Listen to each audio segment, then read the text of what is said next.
Walang patid ang pasasalamat ng mga mamimili sa Cebu sa pamahalaan dahil sa 20 pesos na bigas. Bukod sa mura, maganda pa ang kalidad ng bigas. Si Angeli Valiente ng Radyo Pilipinas Cebu para sa Balitang Pambansa.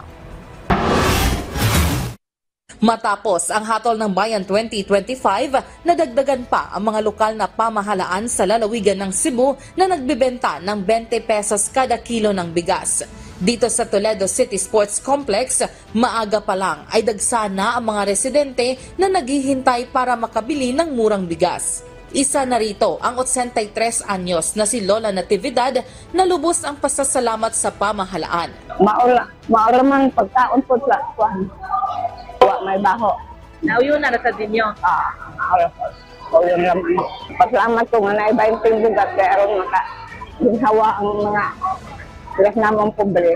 Si Ate Charity naman na 4-piece beneficiary na nawagan kay Pangulong Ferdinand Marcos Jr. na gawing araw-araw ang bentahan ng 20 pesos na bigas para makatipid sa gastusin. Sobrang laking tulong po ito, ma'am. Salamat po kay PBBM po.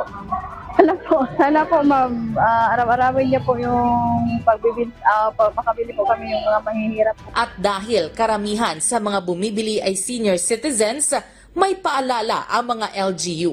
Yung mga senior citizens, kailangan po magdala sila ng accompany nila para kasi maglalain kasi yung mga magpa-purchase. So they need to have their own or relative na mag-accompany nila dito. Mula sa PBS Radyo Pilipinas Cebu, Angeli Valiente, Balitang Pambansa.